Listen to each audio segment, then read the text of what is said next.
it's easy for people to pass the buck and go, oh, well, it's not really mine, it's theirs, and and so it goes on. And Sure. that has been a real barrier over the years.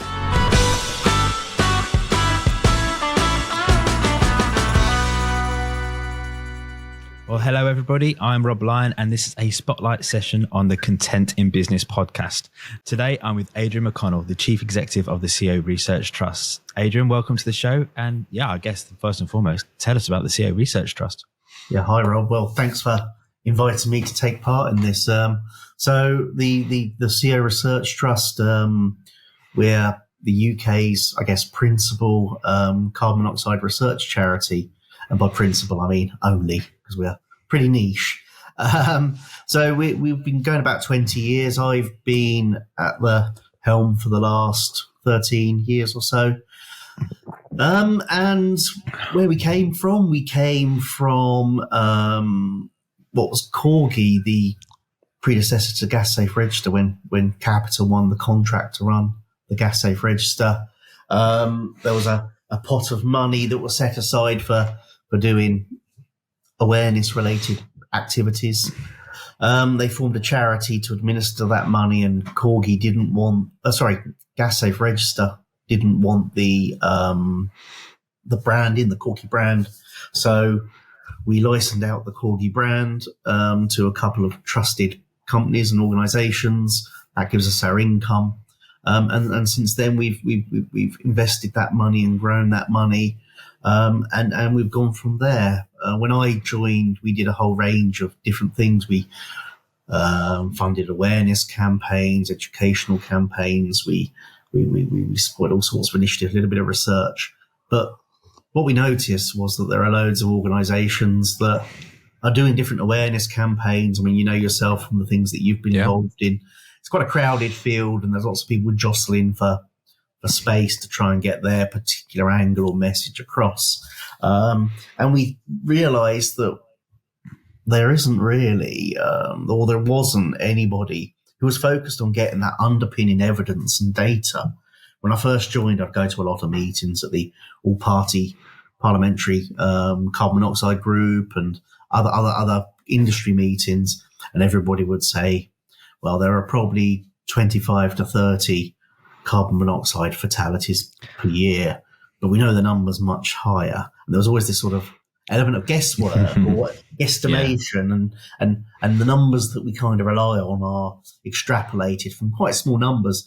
And the consensus and the sort of common argo was that, we know they're much higher. And we thought, well, do we? And how do we? And when you go and talk to policymakers and you say, we'd like you to mandate alarms in all homes or anything else that you might want to do, they say, well, how many people will it save? How much does it cost?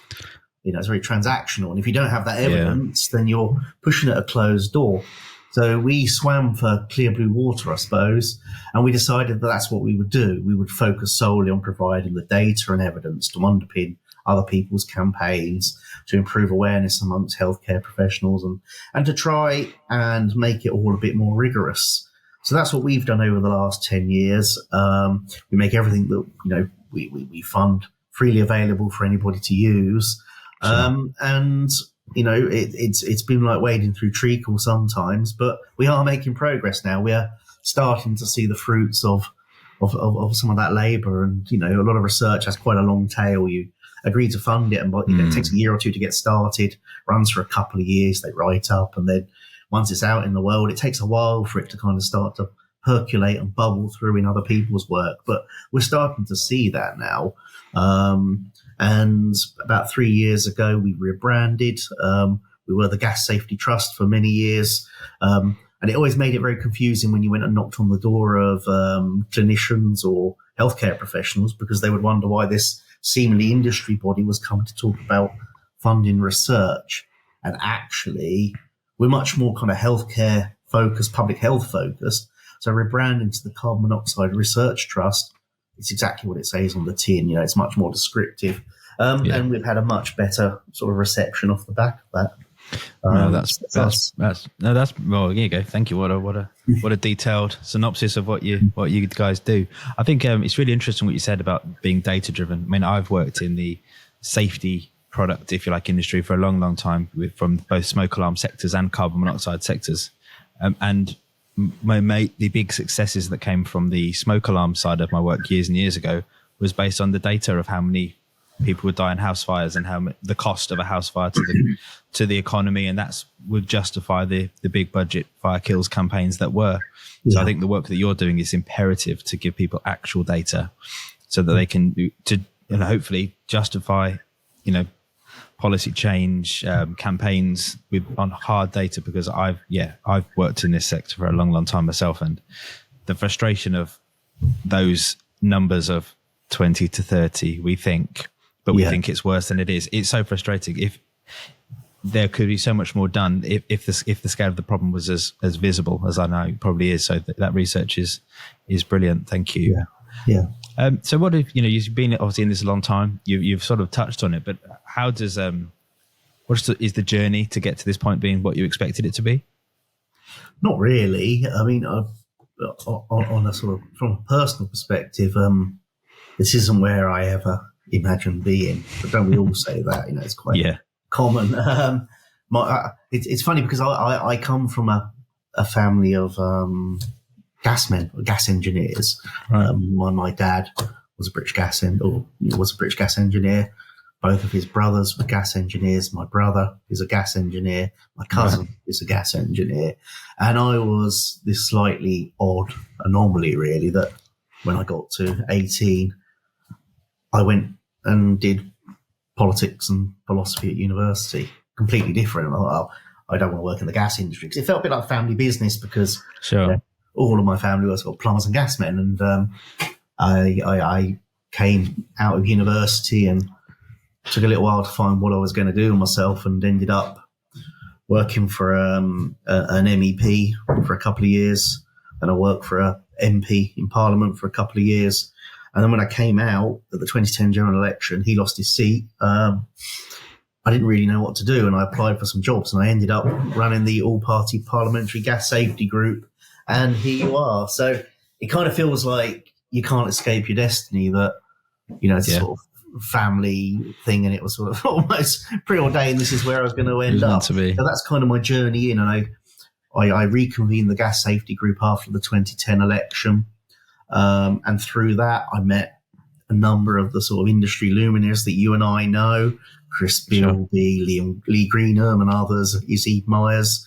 And an opportunity came to come and manage the Gas Safety Trust as it was. And I sort of jumped at the chance, really, because it was much closer to where I wanted to be in terms of supporting a charity that had some means, and it was at a point where I was trying to decide what to do. So it was the right time, really, to get involved and help shape and steer that direction.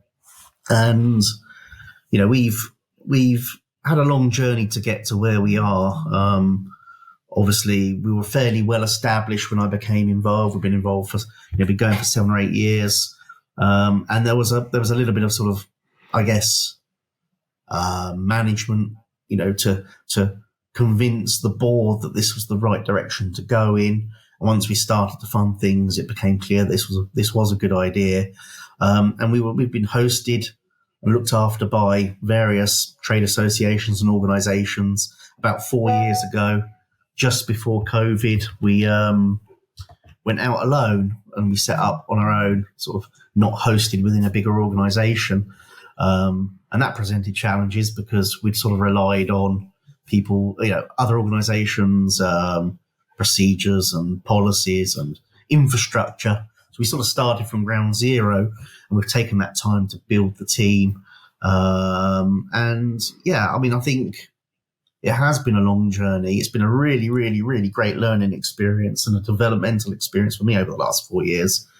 We've seen a lot of personnel changes, but we've reached a point now where I think we're just in the process of kind of deciding on our next 5-year strategy. And I think we're at that point now where what comes next is going to be very, very exciting.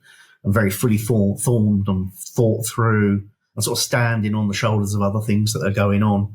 And everything feels a bit more joined up than it has done in the last almost 15 years now. No, I mean, that's great. I mean, I think, like you said, there's been sort of a few linchpins in the industry, and I think you're probably one of them now, because, there's a few people, I see people that come in and out, but there's a few hardcore few, I'd like to describe them as, that genuinely care about solving the problems in the industry. It's not they're not transitioning through career, it's not a stepping stone to another part of the career. They genuinely care about trying to fix carbon monoxide as an issue and save lives. And I suppose that kind of leads me on to my question is sort of, you've built something great, and I think it's because of that wanting to care, but don't put words in your mouth. But, what do you think has got you there? What's the key elements that have, driven you on and got you to this point? I mean, I think a big part of it is that, carbon monoxide exposure is entirely preventable. We shouldn't really be here talking about it.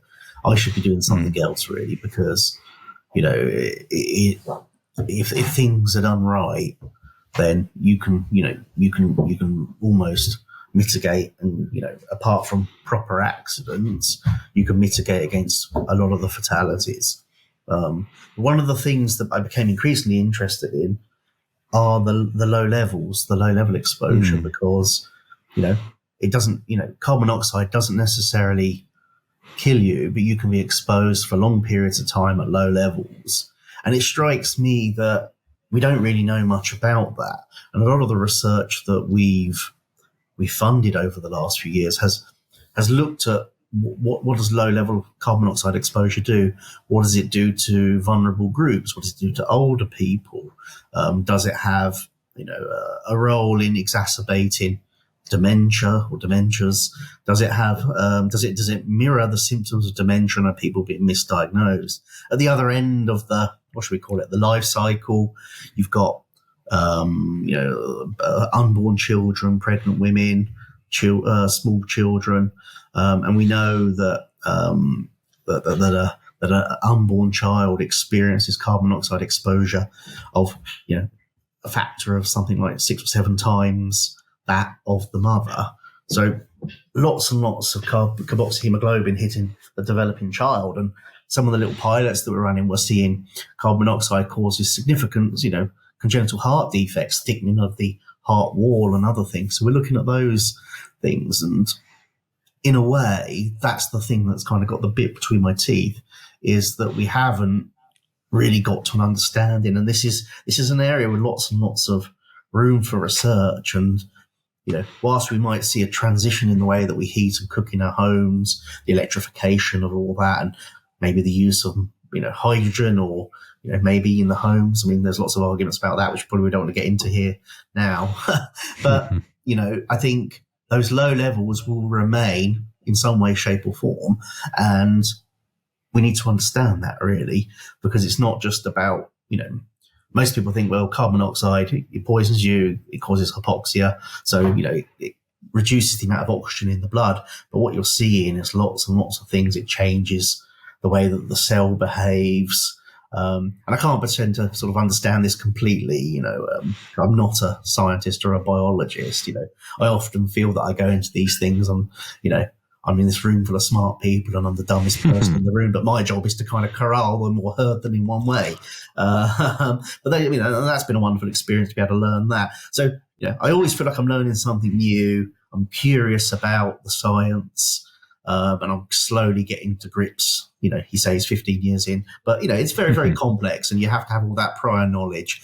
But I think the other thing as well is, as you say, there are those people who've been around for a long time who understand how we've got this far and have jumped over those, jumped through those hoops and over those hurdles to get to where we are. People like I mentioned, like Izzy, Scott Darragh, Chris Bilby was a big influence and a big role model in this. Baroness Finlay, our chair, she's been very, very consistent in all this. So there's been a community of people, and it's entirely natural that people come and they go and they pass through.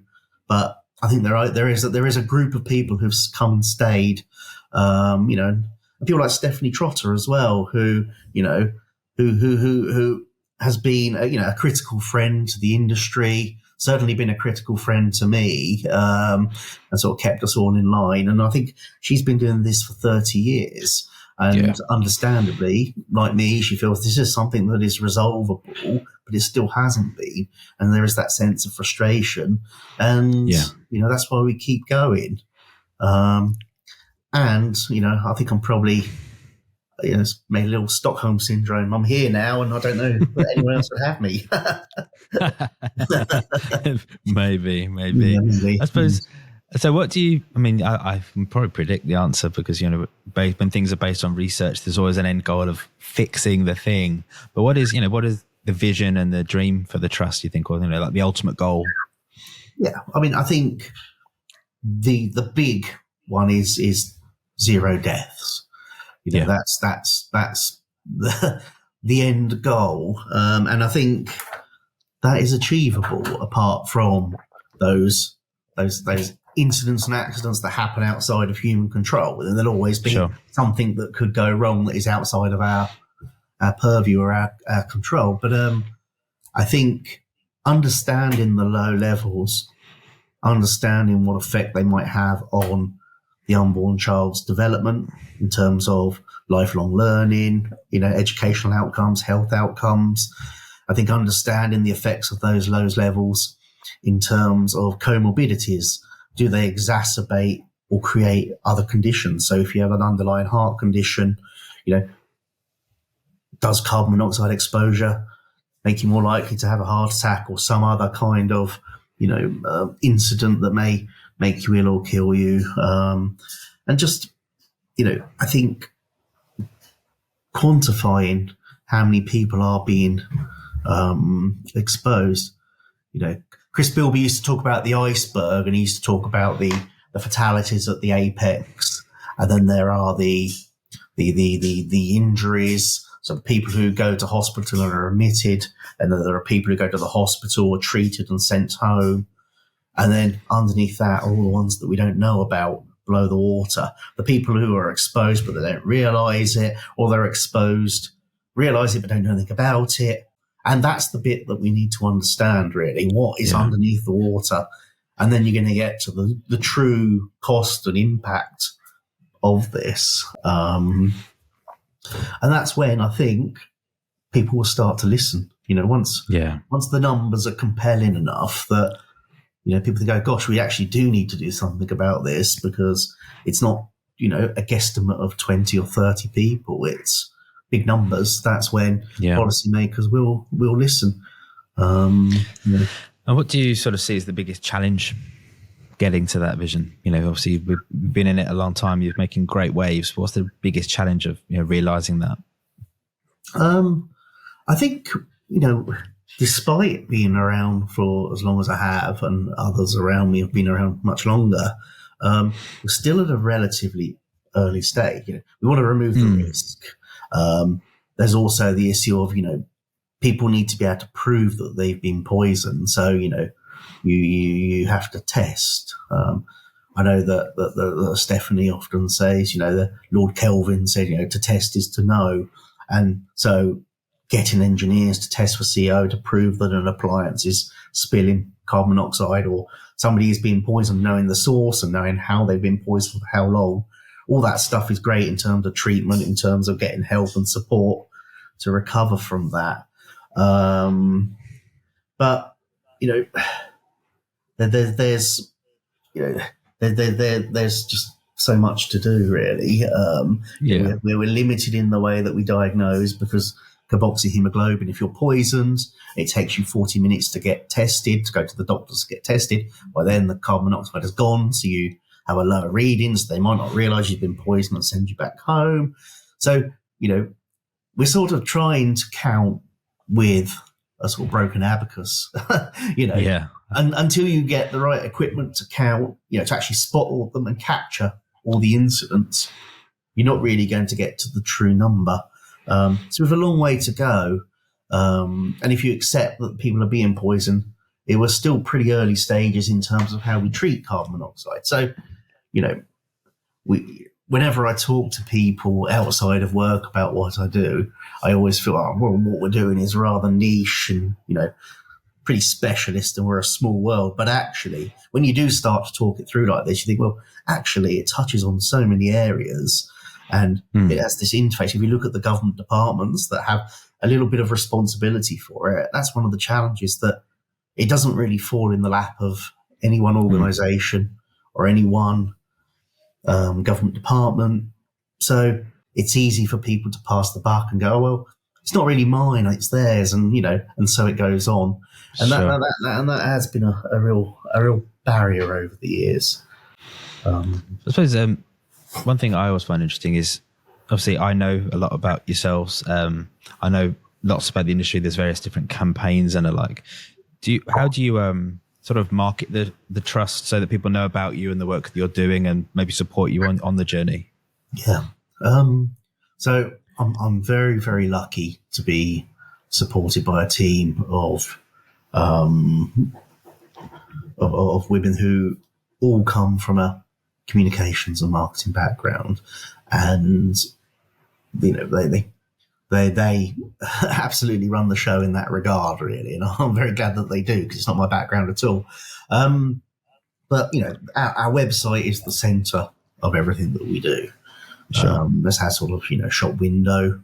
We rebranded and we redeveloped our website, and we've started an events program which not only promotes the work that we do and the research that we fund, but also highlights these areas that carbon monoxide touches upon, and we try and reach other audiences beyond the converted, if you like. There are the usual suspects who will turn out to every event, and we know who they are, and there's about 40 or 50 of us, and sometimes you can go to these events and it feels like a really bad family wedding. There's, there he is over there, and all the rest of it.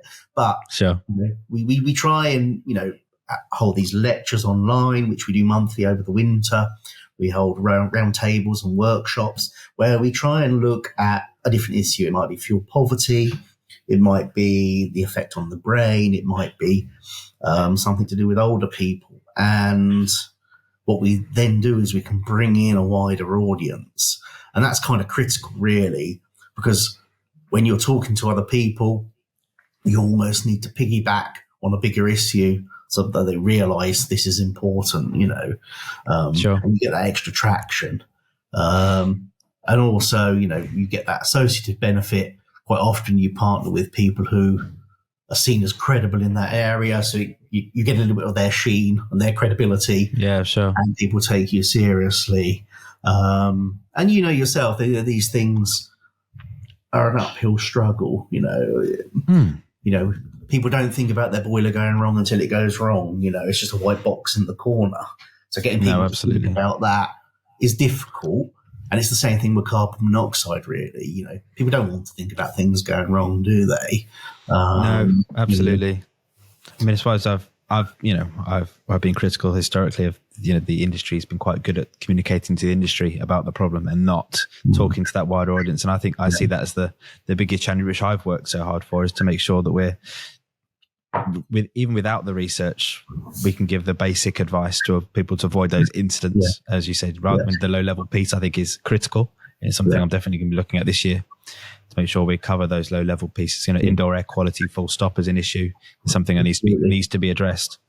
But yeah, I kind of feel like I assume everyone knows about carbon monoxide because I know about it so much. Yeah, and I'm always stunned at just how few people still have heard of it. They know they've got boilers, and they probably know that they were given a carbon monoxide alarm by the gas engine at the time. No idea what it is or what it does.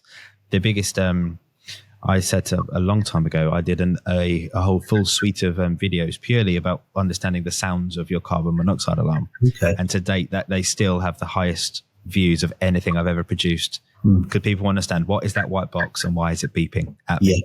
Yeah. And so it just shows there is so much work still to do. Some people have that alarm in their home, but understand all the other precautions that could be taken to keep themselves safe. So I think we've got a long journey ahead, but the research that you're doing is critical to that. Yeah, so it's important sort of part of it, and hopefully it's a bit more. We are more joined up than we were. I think there's still probably a space for, better organisation and coordination. But quite how you achieve that with hardly any funding for that, I don't know. But, Yes. I think that's something that can always be refined and improved to make sure you create this big tent that everybody wants to take part in.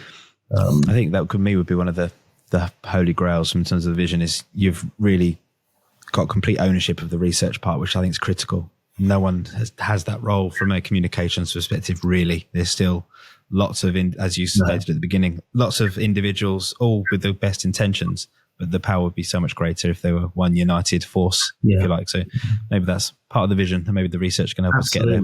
And you think of some of the big players that are involved, that they've got not only resources, but they've got big teams of communications experts and things. So if you could have someone in the middle of that spider's web, to sort of direct and really get the message out through those channels, because I think, we remain quite a quiet voice in and amongst the noise that some of those big companies make, and we could do more. And I think, having met quite a few of the sort of, in a lot of those big gas companies, we won't name them, but, a lot of those directors, they're of an age, or experience where they know a lot about carbon monoxide because maybe they've come up through the tools or something, and they do take it seriously. But it often seems that once you get a bit further down the food chain, if you like, it's really, really hard to get people to prioritise this particular safety issue over some of the environmental issues or some of the other things that they want to talk about. So it kind of gets crowded out. Absolutely. So that's my perception anyway. No, I agree. There's lots we could do. I suppose this is my closing question. And I think it's be very interesting from your perspective if, with all the experience, everything you've spoken about, what's the one piece of advice you'd give to an individual working in a position like yours from maybe another charity, a trust, something like that? Collaborate. I mean, it's, you can't work in a silo. You have to find ways to come together and make the most of the resource you have, share, be open. I think that is the only way that you make progress. I think my experience over the last 15 years is when we've moved the most slowly is when there's been an element of competition, when people have been competing, and this is something I think about a lot. I think that, when people are, are really, really open about the information that they have, share the resource they have, I think, we get so much more done. And that is the complete ethos behind what we do, is we're lucky to have a reasonable pot of money that we can use for research. And there's no point in spending that money and then putting it on a shelf and no one being able to access it. You've got to go out there and make people aware that you've got it and encourage them to use it and help them think of ways to use it and them know that they can come here. Because, we try and do that, but we need a two-way dialogue. We need people to tell us this is a gap. This is something that we've spotted. You see these issues emerge, whether it's we start having incidents. There was a period where we saw an upswing in the number of incidents and people taking barbecues into tents and things like that. There was another period where we had a sort of spate of incidents of carbon monoxide exposure on recreational boats. And it's reacting to that and saying, okay, let's find out why that's happening. But you can only either pick it up through the press or have this dialogue with the people who know and who are working in it. And, and I think that's the key really. And the all-party parliamentary carbon monoxide group has done a lot of good work to sort of facilitate that. I think the forum has been great. We try and use our conference, which, it takes place on the 18th and 19th of June in Edgbaston in Birmingham. We try and use that as a sort of centerpiece of our year, really, to try and get everyone together, because there aren't many, we used to always schlep up to London and meet all these all-party group meetings. But now it's all, remote or it's hybrid. So very rarely do you get everybody in the room. So we hold our conference. We purposely don't have it hybrid because we all want people in the room. Because whilst what goes up on the stage behind the podium and on the screen and in the workshops is important, the really, really important bit is standing, having the lukewarm coffee and a biscuit and talking to your colleagues and reflecting on what's gone on in the room. And you just can't do that with Zoom, because you and I will finish this, we'll switch this off and we'll go our separate ways. But if we were doing this in a studio together or in Parliament, we'd walk back to the tube. We might go and get a coffee or a beer or something, and that is really key. And I think that's collaboration, relationships, working together, No, fabulous. No, we'll link to this year Research Trust website, all your social profiles, so people can find out about that event, especially. Yeah. Again, there'll be some people listening today, hopefully that are from that outer circle that aren't aware of the issues, and actually it's something that really resonates, and they'd definitely like to be involved. So no, thank you very, very much. It's been really interesting. We've spoken to lots of business owners, marketing directors. I really wanted to speak to someone from a trust or a charitable background, because your goals aren't necessarily pounds and pence. It's about making a material change in the world. I think that's a really important perspective to shine the light on. So thank you very much. Oh, thank you. Thank you for having me. I really enjoyed it. Oh, great. Well, thank you for everyone who is watching or listening to the Content in Business podcast. Please make sure you like, rate and share. Follow this podcast. And until next time, see you soon.